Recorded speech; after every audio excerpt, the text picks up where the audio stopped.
Oh, you just pressed play on This Week with Drunk Astrology. My name is Breitenstein. I'm your astrologer and the creator of Drunk Astrology.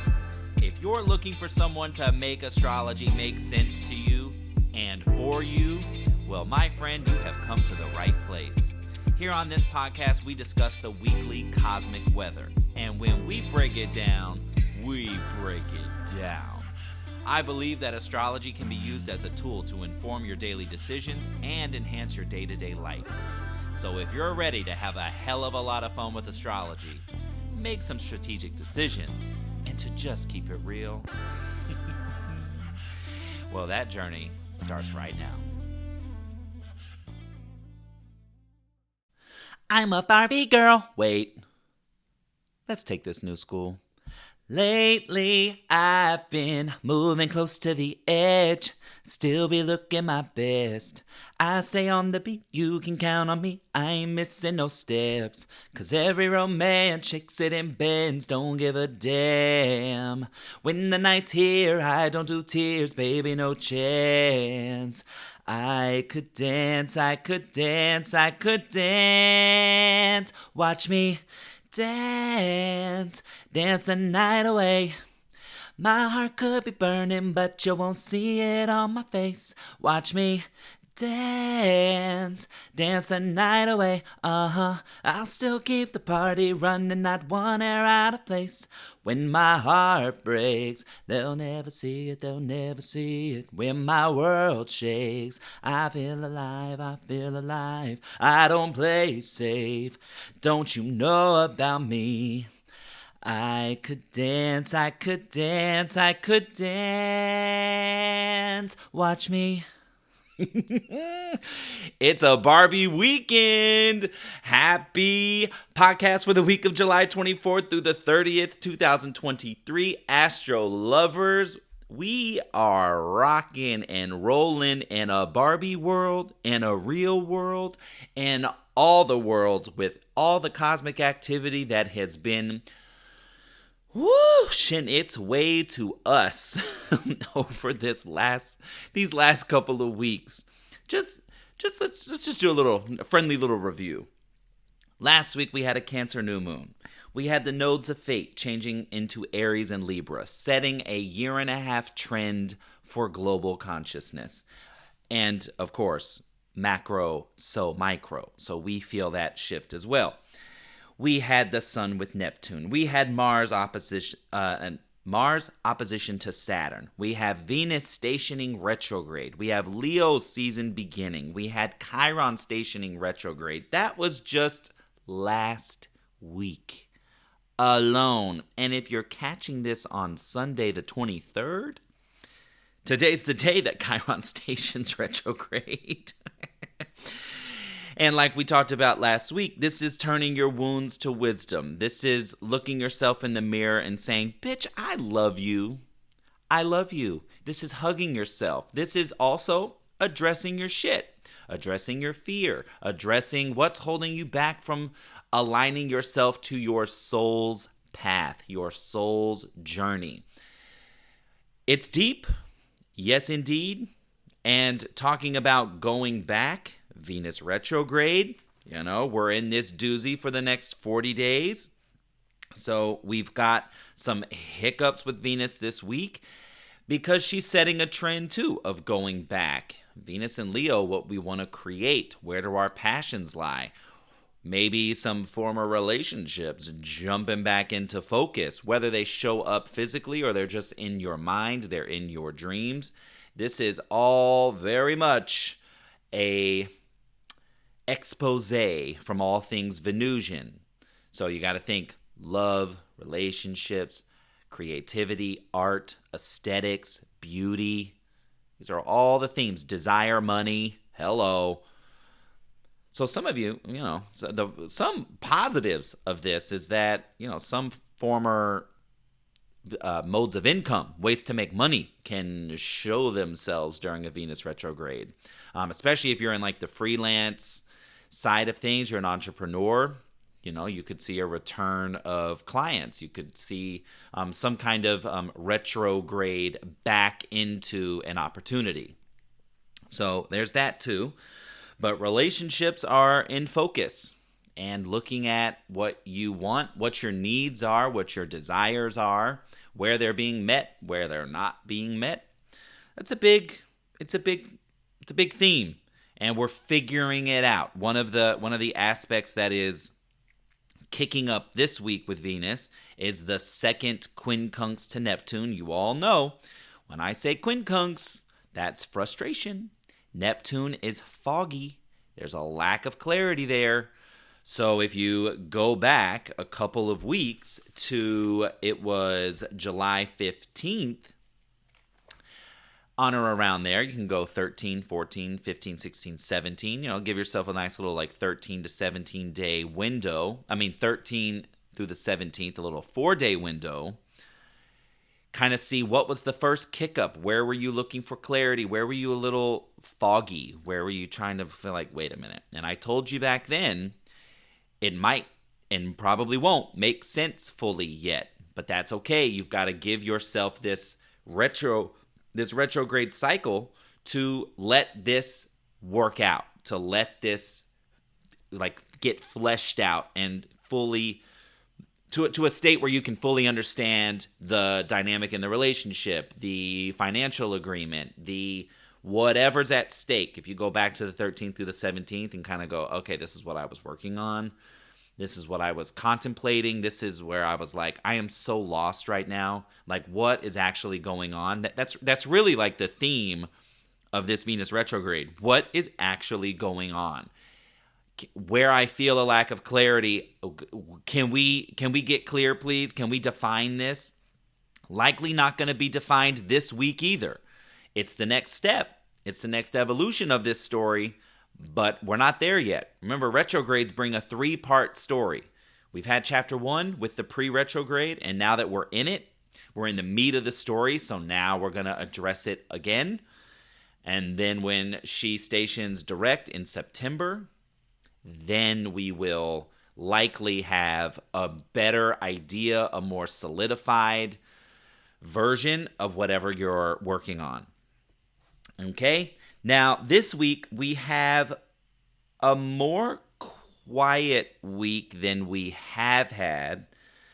We've got just a couple features here with what's going on. We start in the early part of the week, we have a Scorpio's second quarter moon. So that quarter moon serves as a midway point between last week's Cancer new moon and next week's full moon in Aquarius, which now we are waxing up. Remember, when we go new to full, the moon is waxing. It's growing. It's getting bigger. So now we're planting under the new moon. Quarter moon comes around, and now it's, we got to ask some questions. What is coming to consciousness? And it feels like a zoom. Where's your true passion lie? Where are your fears holding you back? What are you scared of? And one of my biggest messages this week is to not give in to paranoia. That is not going to do you any good. I'm going to direct you to your Cancer New Moon horoscopes that I sent to everyone on the newsletter. If you are not on the newsletter, I highly encourage you to get on it. Now I am sending lots of horoscopes. I'm writing them. I'm filming them. You get a nice, comprehensive way of looking at the astrology of the moment, and it's all free, and I'm just sending it to everyone on the newsletter. But this week, it's going to be important to look back at where you have this portal of opportunity to plant in. New moons are the dark moon of the phase, so where we have an opportunity is where we mostly feel like there's a lack. This just isn't, let's take Virgo, for example. 11th house. So communities, groups, friends, collaborators. This is all, looking for the ideal partnership. I'll just blanket this for professional endeavors. So if there's partnerships that currently aren't working and you're frustrated and you're feeling like this just isn't right, this isn't working the way I want it to work, well, then let's start planting seeds for partnerships we believe will work, that will be right, that will be the right tribe to attract the vibe.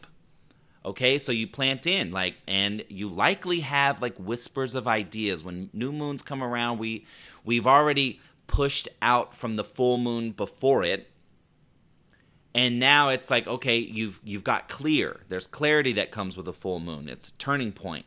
So by the time we get to the new moon, which we had last Monday, now you have okay, I think this is the right direction. I think this is the right tribe. I think this is the right connection, the right partnership. Yeah, sometimes there's issues too, on the friend front. Speaking of the 11th house for Virgos or Virgo rising, maybe there's issues on the friend front that have to be addressed.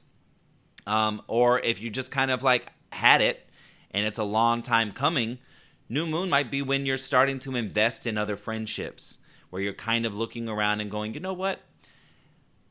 If I'm the bullseye on the dartboard and the outer rings are representative of who's in the inner circle, who's in the outer circle, you might find yourself reevaluating and saying, I think one of these inner circles is actually going to be moved. I'm going to move them out.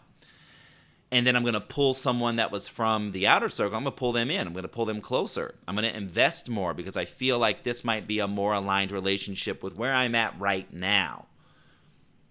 This is just, we're talking in theoreticals here, but I'm just giving you the idea. Something can kick up because quarter moons are stressful aspects. It's a square between the moon and the sun. So where the sun's shining bright, putting your attention now, and the moon is yeah, but this is where I'm scared. This is where I'm fearful. This is where, hey, maybe that's where you're experiencing a block. You might find that early part of this week that something, someone, some belief system was holding you back from getting the seeds you've been planting under the new moon.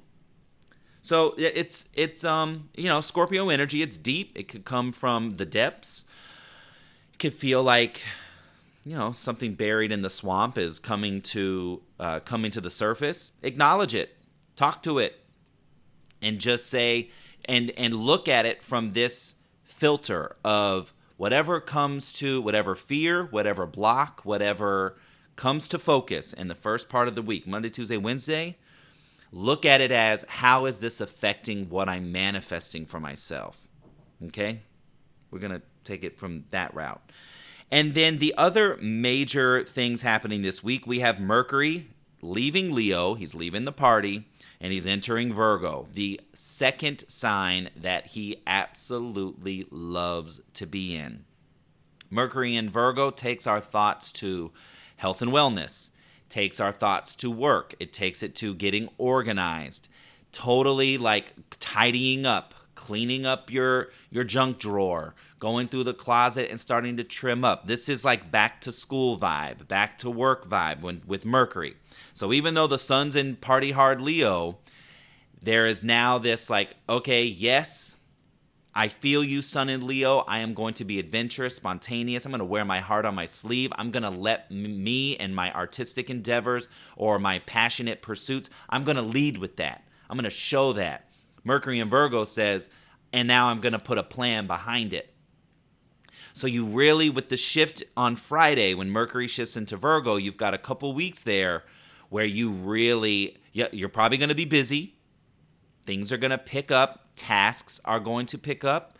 You're going to find that you're really going to have to, the organization is needed because you're going to have to prioritize when things get done, how they get done. Do you need support? Are you going to try and do it all yourself? I will caution that. Mercury in Virgo, speaking from someone who has a Mercury in Virgo, you don't have to do it all. And Virgo energy feels a lot of times I'm the only one that knows how to. I'm the only one that's more efficient. You don't have to be the only one. If you need support, when Mercury's in Virgo, you call on support. Okay? That's a message for myself, for sure. And then at the end of the week, we have Venus retrograde quincunxing Neptune for the second time, again, taking us back to July 13th through the 17th, trying to figure what is going on, what's happening, looking for clarity. Now we have the second opportunity here. So we really look from Friday the 28th through, hold on, let me flip my page, through Tuesday the 1st to kind of see like what is Venus trying to work out, clean up, clarify. What's she looking for? So that's the major transits this week. Let's just jump to the news board really quick. If you are happening to listen to this on Sunday, July 23rd, you are listening to this on Drunk Astrology's 5th birthday. And I am so excited, but I'm also equally embarrassed because the last couple of years I have forgotten my little Leo baby's birthday because life was insane and I had a hard time focusing on anything because I was scattered as all get out. I was scrambling in life. I was doing whatever. I was hustling. I was hustling and trying not to lose my mind. So now this year, my baby turns 5. Let me not say just my baby, our baby turns 5 years old, and I am finally not forgetting, and I am officially celebrating. So if you're catching this, I'm going to put this out early.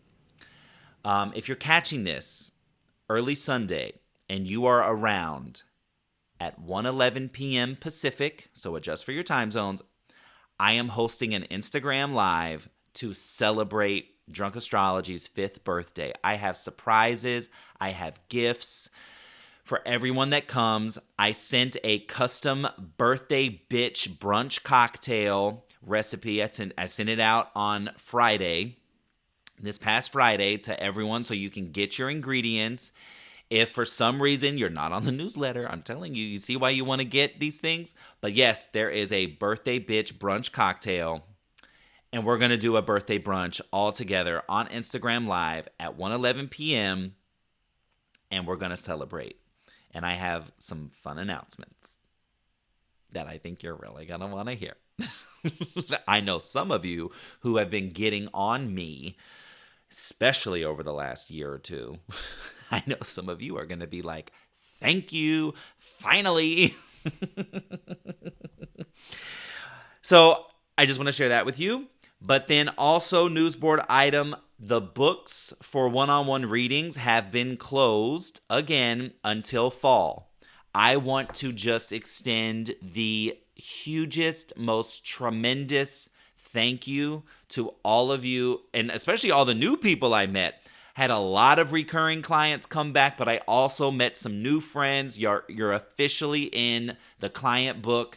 And like I say at the end of your reading, especially your first ones, once you're in the book, you're a lifer. So thank you. Thank you. Just thank you.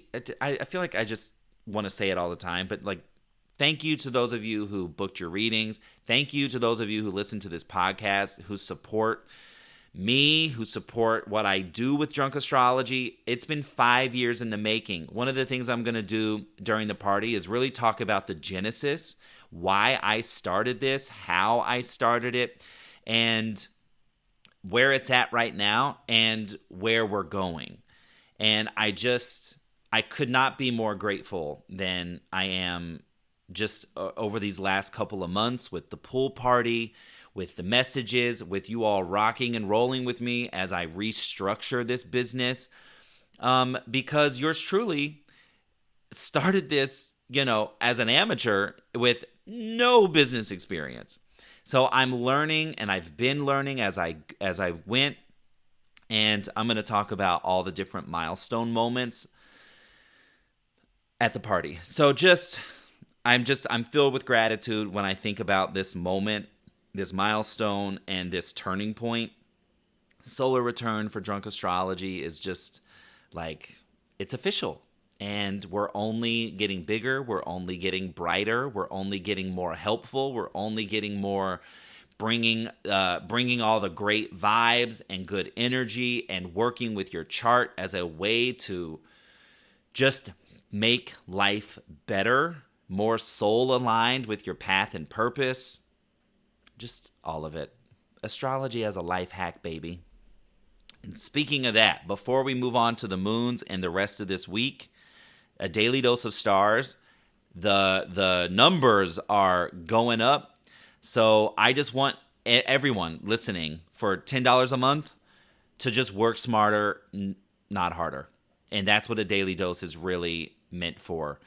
It's helping people not get curveballed when life happens and you feel like, what is going on? I have more and more people telling me. I had them in readings. I've had them in DMs. I have them in emails.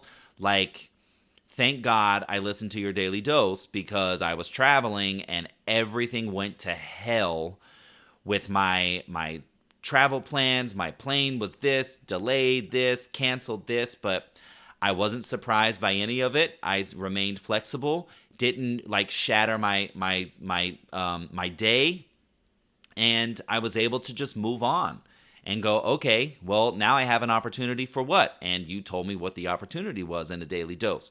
So that's the thing.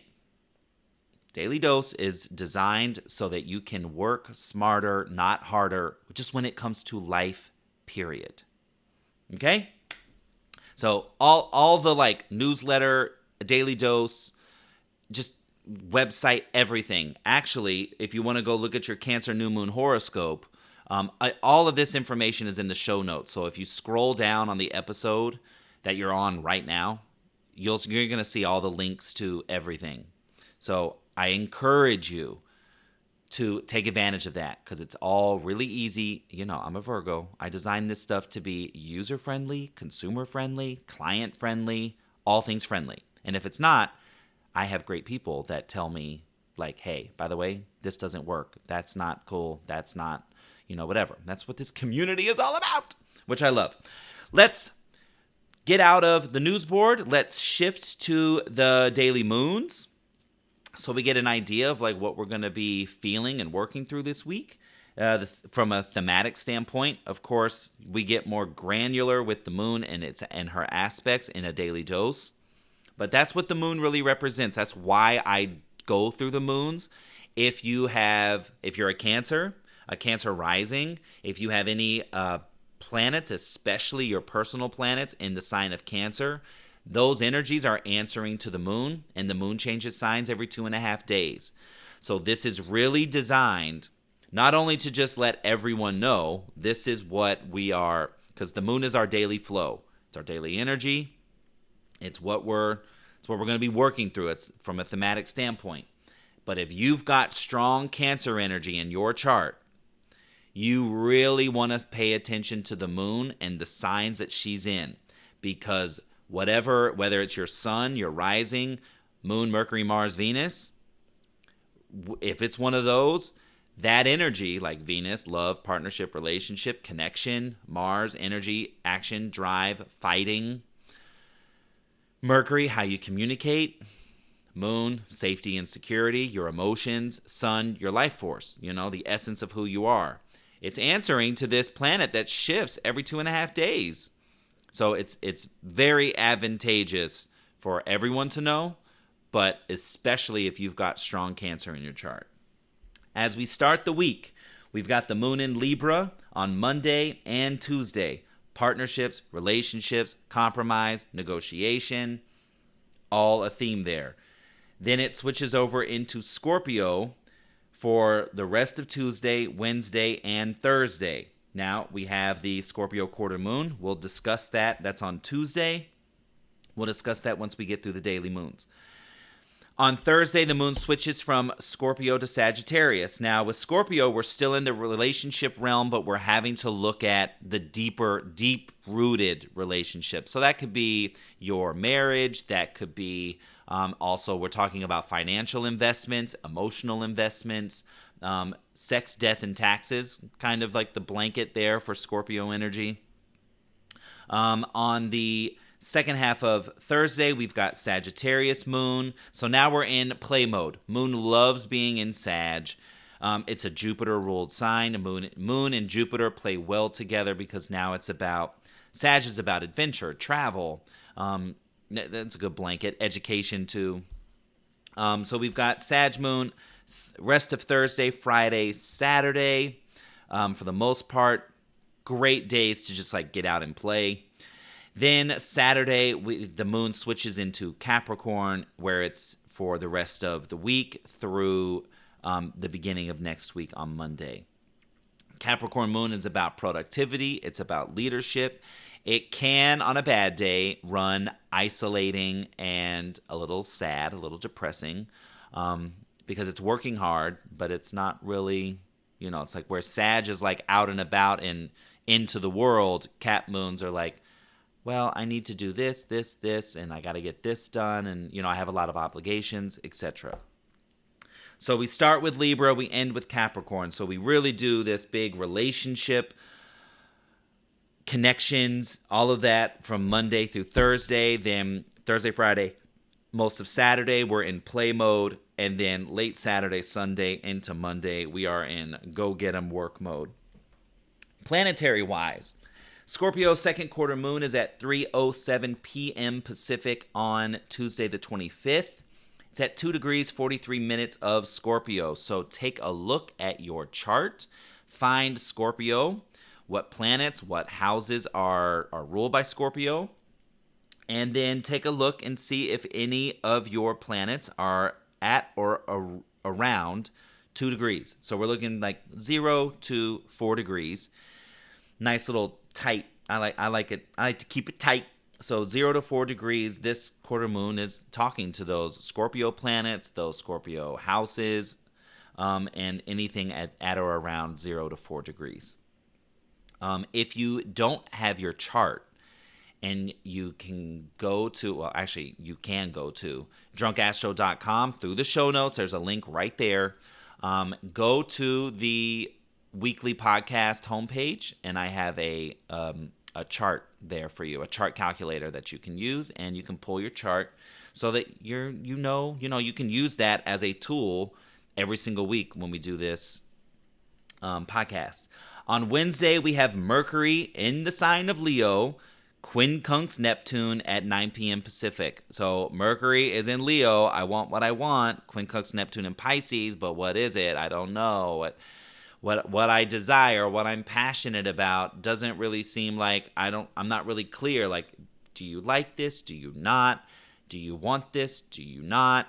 There's a lot of questions there. Remember, with the quincunx, you really just gotta kind of give in. You got, like, one side has to kind of surrender. Like, for the moment, it's not forever, but it's for the moment. Like, I don't know. Like, is it this? Is it that? What is it? So we're trying to work through it. Now, this is a preview. Wednesday the 26th, connected to Sunday the 30th, when Venus retrograde has her second quincunx to Neptune, right? So we have an evolution on Wednesday. I'm trying to figure this out. What is it? Where's my passion? Especially when it comes to the arts, we're really, if you're an artist, if you're a freelancer, got side gigs, entrepreneur, this is very much like you all trying to figure out things. For everyone else, it could just be like there's a lack of clarity. Like, I'm frustrated because I don't know what it is. Quincunxes, I'm sorry. You kind of have to just like lay down your guard, lay down your armor, lay down your frustration, and say it's not happening right now, but it can.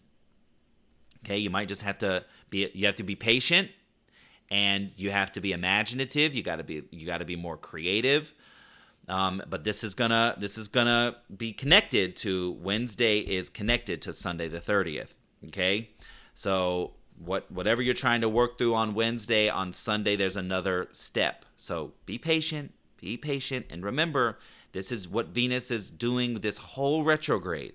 So give yourself through September to like flesh all of this out.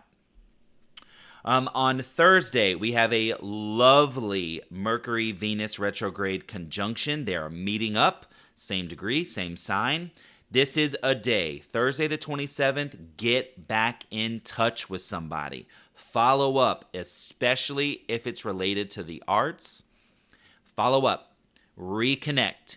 don't be surprised if you hear from an ex, if you hear from somebody that you used to care about, somebody that was in your life before. You get some sort of message, whether that's in your thinking mind and you're like, oh my God, I remember such so-and-so and whatever. Maybe you're inspired to reach out to somebody. If you are, on Thursday, great day to reconnect. This is like a kiss from the past.